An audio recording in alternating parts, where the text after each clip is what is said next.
Si tu fais 30 cas par mois et que tu penses que ton problème c'est l'acquisition, laisse-moi te prouver dans les 8 prochaines minutes que tu te mens à toi-même et que tu le sais déjà. Dans cette vidéo, je vais te montrer pourquoi 9 boîtes sur 10 en high ticket se plantent de combat et crament la moitié de leur cash. Et pourquoi ta boîte fait sûrement partie des 9 qui crament du cash. Moi, c'est José, depuis 15 ans dans la vente. J'ai monté un pôle vente qui faisait 1,3 million de chiffre d'affaires par mois en gérant 60 sales au quotidien. Je sais exactement ce qui performe dans une machine commerciale moderne, car je suis l'ancien head of sales de Quentin Chapeau, ou encore Christopher Wangen, ou encore Nathan Benchimol. Je peux t'assurer que si tu investis les 10 prochaines minutes à regarder cette vidéo, tu vas repartir avec des clés de compréhension que tu n'as encore pas vues ailleurs pour ton activité et récupérer du cash que tu laisses sur la table au quotidien. Et reste bien jusqu'au bout parce que je vais te donner un chiffre concret que personne ne regarde et qui pourtant est l'un des plus importants pour les mois et les années à venir avec l'évolution du marché qu'on est en train de vivre. Pourquoi tu penses aujourd'hui que l'acquisition va te permettre de scaler? Parce que je suis sûr que tu as déjà regardé sur LinkedIn ou tu as déjà regardé sur YouTube comment augmenter mon chiffre d'affaires ou comment scaler mon activité. Et là, 98% du contenu que tu vas consommer sur ces sujets-là vont te conseiller et t'orienter vers de l'acquisition de leads supplémentaires. Et c'est normal, parce que si tu regardes exactement de qui viennent les vidéos, tu vas très vite comprendre que ce sont des agences de marketing, des agences d'ads, des agences de setting, des agences de copywriting ou encore des funnel builders. Eux, c'est leur intérêt de te dire que c'est l'acquisition la problématique. Personne te dira que ton problème, c'est la conversion. Parce que moi, je le sais, après avoir audité des dizaines de boîtes sur les dernières années, je sais exactement ce qui se passe dans les pôles ventes aujourd'hui. Et les 4 signaux que tu dois corriger aujourd'hui, c'est que tes vendeurs ou toi-même, si tu closes encore, vous vendez au feeling. Il n'y a aucun appel qui se ressemble, il n'y a aucune structure qui en ressort. Et ce qui se passe, c'est que vous répercutez toujours et encore les mêmes erreurs. Le deuxième signal, c'est que tu ne suis probablement aucune KPI où tu suis les mauvaises, ce qui fait que tu pilotes au doigt mouillé ou alors que tu pilotes avec les mauvais indicateurs, ce qui est encore pire. Vos objections sont jamais traitées, ou très peu, ou de la mauvaise façon. Ce qui fait que vos prospects partent avec j'ai besoin de réfléchir, partent avec je dois en parler à ma femme. Et tout ça, mis bout à bout, c'est des petites fuites qui entraînent énormément de chiffre d'affaires. Et le quatrième signal que tu sais probablement, parce que là, il y a très très peu de pôles vente qui le font correctement, c'est le follow-up. Le follow-up qui s'arrête à 2 messages maximum quand il est fait. Et généralement, bon bah Daniel, t'as réfléchi, on y va? Bon Jean-Jacques, t'en as parlé à ta femme, on peut y aller maintenant? Je peux t'assurer que si tu relances tes leads comme ça, tu as déjà perdu le deal et tes prospects sont déjà à la concurrence, en train de signer avec la concurrence. Parce que ce qu'il faut que tu comprennes, c'est que l'équation réelle aujourd'hui, c'est ton nombre de leads qui rentrent dans ton pipe, fois la conversion, fois ton panier qui va faire ton chiffre d'affaires. C'est pas ton nombre de leads fois ton panier qui va faire ton chiffre d'affaires. Si tu as du volume et pas de rendement, finalement, tu fais que de remplir un seau percé. Et tu peux même prendre en compte, en plus de ça, c'est que le marché il a changé sur les dernières années. En 2022, c'était l'âge d'or. C'était une vraie piraterie. Les prospects, ils n'étaient pas habitués, ils étaient naïfs. On était en plein Covid, donc les gens cherchaient des solutions pour changer de situation, changer de métier. Tu closais en one shot sur un call. Tu avais une confiance qui était haute parce que les gens faisaient confiance très rapidement. Et tu avais des coûts par lead qui étaient bas sur le marché parce qu'il y avait très peu d'acteurs. Donc tu pouvais te permettre d'inonder le marché d'ads pour pas cher, de récolter les 3, 5, 6% les plus chauds, de les closer, et tu avais une rentabilité déjà monstrueuse. Sauf qu'aujourd'hui, en 2026, le marché il a totalement changé. Le marché a mûri.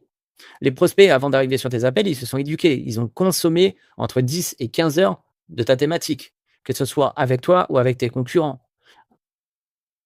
Avant de prendre un call avec l'un de tes closers ou avec toi-même, il a déjà eu 7 rendez-vous auparavant, en moyenne. Soit pour prendre d'autres accompagnements, soit parce qu'il est en train de faire le tour du marché. Donc si tu commences tes appels et ta structure d'appel, c'est la même que ta concurrence, bah en fait, dès que tu as posé ta deuxième question, le prospect, il sait qu'il va passer un appel qui va être chiant parce que vous allez parler exactement de la même chose que les autres. Et donc, il va décrocher. Tu peux rajouter à ça que la confiance est basse et de plus en plus basse. Donc, sur les mois et les années à venir, il va falloir créer de la relation avec vos prospects pour pouvoir les closer. Et bien sûr, tu as un CPL qui est en constante hausse parce qu'on a de plus en plus d'acteurs sur le marché. Et qui dit de plus en plus d'acteurs veut dire que chacun se bat pour une portion du marché et que pour capter l'attention d'un lead, bah forcément, les coûts augmentent. Et si le CPL ne fait qu'augmenter depuis plus de 2 ans maintenant, je peux t'assurer que ça ne va pas aller en s'améliorant. Donc, si tu continues à vouloir pousser sur l'acquisition, bah, ce qui va se passer, c'est que mois après mois, tu vas augmenter ton budget pub et tu vas te retrouver avec le même nombre de leads, voire tu vas commencer à avoir une chute du nombre de leads arriver petit à petit. Et c'est là où ta conversion doit rentrer en jeu. Dans quelques instants, je vais te montrer le chiffre que tu dois absolument connaître pour faire le calcul et savoir combien tu laisses sur la table tous les mois dans ton activité. Mais avant de t'en parler, ça fait maintenant 6 minutes que tu es sur cette vidéo. Si tu es encore là, c'est que c'est un sujet qui te tient à cœur aujourd'hui dans ton activité et que tu es prêt à investir du temps pour améliorer la performance commerciale de ton activité. Donc, si tu as un doute sur ta conversion, tu peux cliquer dès à présent sur le premier lien dans la description. C'est un accès direct à mon WhatsApp. On pourra échanger ensemble, faire le point ensemble sur ton activité pour savoir où est-ce que tu as des fuites aujourd'hui et comment les résoudre. Et bien sûr, je réponds personnellement sur ce WhatsApp. Revenons-en au sujet initial. Aujourd'hui, le fait de faire venir de plus en plus de leads dans ton tunnel ne changera quasiment rien au résultat.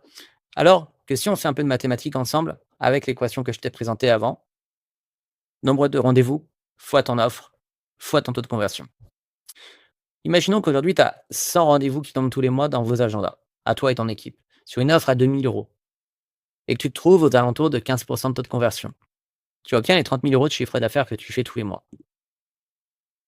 Maintenant, si on prend ces mêmes 100 rendez-vous, qu'on ne change pas l'offre et qu'on double ce taux de closing pour être sur le benchmark du marché du high ticket, eh bien, tu fais 60 000 € de chiffre d'affaires par mois. Soit un delta de 30 000 € par mois que tu laisses filer tous les mois. Parce que tu te concentres sur l'acquisition et pas sur la conversion. Parce que tu te rends bien compte qu'aujourd'hui, même si tu te concentres sur l'acquisition, tu vas devoir faire venir au minimum 15 rendez-vous à ton taux de conversion actuel pour convertir une seule personne. Alors que si tu te concentres sur la conversion, tu peux très rapidement doubler ton chiffre d'affaires sans dépenser plus, sans changer d'offre, mais juste en améliorant ton process commercial. Et c'est ce qui va faire toute la différence dans les mois et les années à venir. Ceux qui vont se concentrer sur la conversion vont prendre de l'avance sur le marché par rapport à tous ceux qui se concentrent sur l'acquisition. Parce que le potentiel est plus fort ici. Et pour te le montrer, on a accompagné des clients récemment.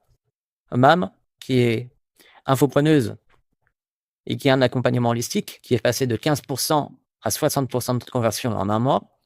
Influence for You, un SaaS B2B en high ticket qui est passé de 9 % à 20 %. Ou encore Léo, un coach sportif qui est passé de 22 % à 50 % de taux de conversion. Donc tu te rends bien compte que l'écart va se creuser de plus en plus entre toi et les concurrents qui se concentrent sur l'acquisition. Ceux qui vont se concentrer sur l'acquisition vont rester à 15 %.